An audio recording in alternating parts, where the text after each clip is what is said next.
Alright guys, here we go. We're going to be solving for three equations, three unknowns, and the difference between the method that I teach by versus what other people might teach by online is try to lay out, once we start getting the more complex examples, steps that you have to take each time. And as long as you follow these steps that are previously outlined for you, you're going to be able to solve pretty much every problem that comes your way. So how do we solve for three equations, three unknowns? Well, the first step that we're going to be doing is you're going to want to solve down to about two equations. So what we're going to be doing is we're going to be eliminating one variable so that we have two equations, two unknowns. And then once we have two equations and two unknowns, we're able to solve for one variable. And then once we solve for that one variable, we can plug that back in to the two equations and two unknowns.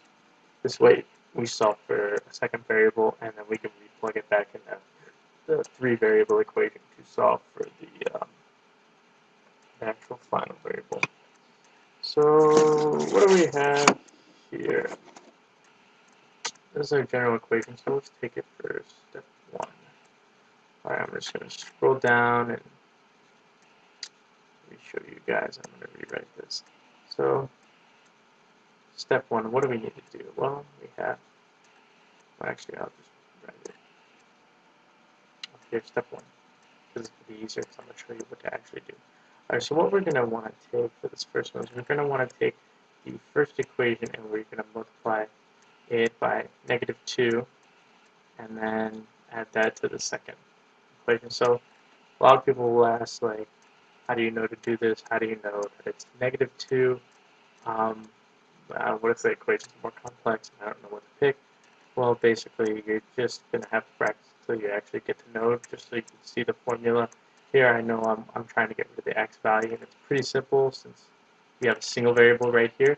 You might be able to do the same thing with y and z, but x is pretty much similar here. You want to take that single variable, multiply it by some sort of a constant, and then add that to whatever variables that we're dealing with here, which is pretty simple. So in the first case, we're actually going to get -2x plus 4y, that's negative, plus -6c equals -12. And the reason why I do the plus negative is it just keeps you from making mistakes with your signs, since we're going to be adding both the linear equations. And this is your new equation 1. And then we just want to copy down the equation 2, which is 2x minus 3y plus 2 is 14. And you can just say that's plus negative to make it simple. Alright, so let's add this up, and we're going to get -7y plus -4c equals 2. So that's one of our two equations and two unknowns we need. That's only one. So for the second one, what we're going to want to do is we're going to want to now multiply the top by -3 and add that to the bottom, because we want to get rid of that 3 right there. So if we write that one out, continuing step 1, you're going to get -3x plus -6y plus -9z equals -18. And then 3x plus y plus -z equals -2. And in this case, it's pretty simple. When we add them up, you're going to get -5y plus -10z equals -20. So now let's group these two equations. I'll highlight them like that so you can just see them pretty well without the chalk color. And let's write those down here. For our step 2. So we're now moving on to step 2, where we have -7 y plus negative 4z equals 2. And then we have negative 5y plus negative 10z equals negative 20.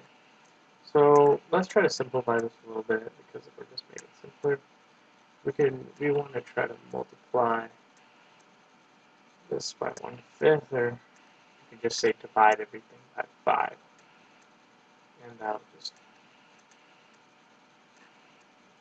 make the equation simpler to work with.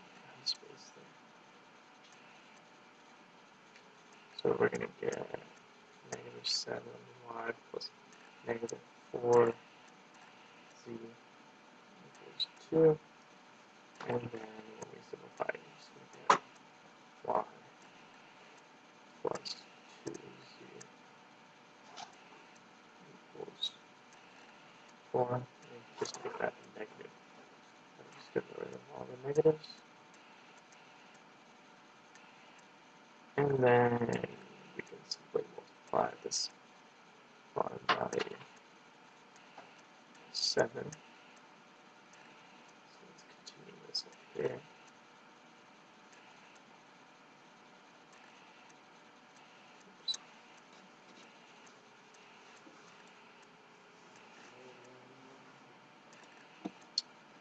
Alright, we'll continue it up there. We get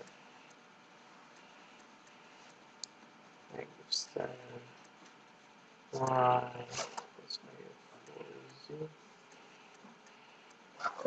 equals 2, and then 7y plus 14z equals 28. That'll just become 10z, that'll become 0y, and that'll equal 30, so you know z equals 3. And now that we have z, what do we do next? Well, let's scroll up to our examples. We want to replug that value into the two variable equations. So we know that z equals 3, and I'm just going to start that right up here in the new color. Alright, so step 3, we want to replug it into the two variable values. So we know z equals 3. So what do I mean by the two variable equations? Well, the two variable equations were simply the negative 7y minus 4z equals 2, and the y plus 2z equals 4. So why do we want to plug this value into one of these two variable equations? Well, if I plugged the z equals 3 into something that had 3 variables, then I'll still have 2 variables that are unknown.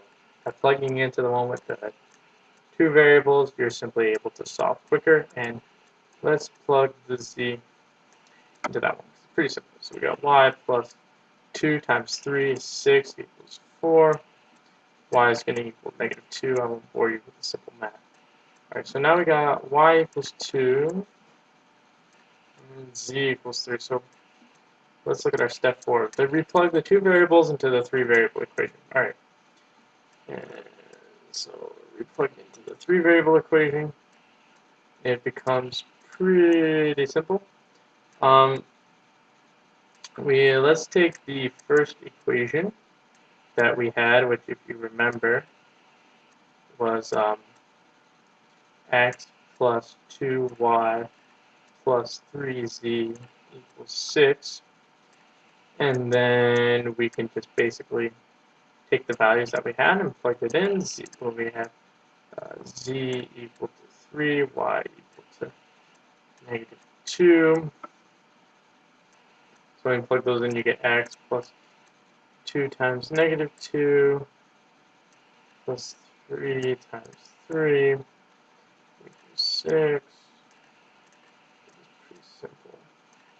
And we get negative 4 plus 9 equals 6 plus x. So we get x plus 5 equals 6, and we get x equals to 1. So our three solutions are x equals 1, y equals negative 2, and z equals 3. Let's see guys a little bit better what we're dealing with here. Alright, so again, what did we do? Let's run through these steps so we make sure we know everything. First thing that we did, we solved for the two equations. Solved down to the two equations. These right here are the two equations. Then we create, on our second step, those basic two equations right there. Try to box them in, but you see that. So what I find for these multi-step problems, and as you get later on into linear algebra, is that you want to break everything down into steps and construct your problem-solving techniques accordingly, because this will allow for you to not make as many mistakes, and you can see everything you're doing and write everything out, because you're not always going to remember everything that you're dealing with, and that's how you'll make arithmetic mistakes. And in linear algebra, more than any other course, the general problem, especially when you get to like reduced row echelon form and row echelon form and any sort of like zero elimination, you don't want to run into arithmetic errors, because it can easily happen, and you're going to have to be pretty quick at it in order to do well on exams, or if you're just learning for your leisure, you can take as much time as you want. But as you can see, there are a lot of steps just for 3 variables. So as we would go on, like this actual equation can actually be written into the coefficients of a matrix where we have 1, 2, 3, 6, and then we get 2, -3, 2, 14. I'm just kind of giving you an introduction here of what you can expect to come if you have 3 plus 1, or yeah, +1, and then -1, -2, and do that, and that line just basically shows you this is going to be an augmented matrix. And then what you essentially want to do is you're going to want to solve this to a point where you're going down your identity matrix, which looks something like that, and then you're going to get like some arbitrary values here, and those are going to be your x, y, and z, which equals 1, -2, 3. And what you'll be doing is you'll be manipulating these columns and rows and adding and subtracting within the matrix itself, which makes it a little bit faster than doing it here. And this is how computers will actually solve it, because computers can't solve all these variables. They just transform them into matrix, and they solve them that way. MATLAB's notorious for this use, and it becomes quite an efficient way for you to learn it. And that's generally where we're headed with all this. So there you go. There's everything right there. And we'll continue.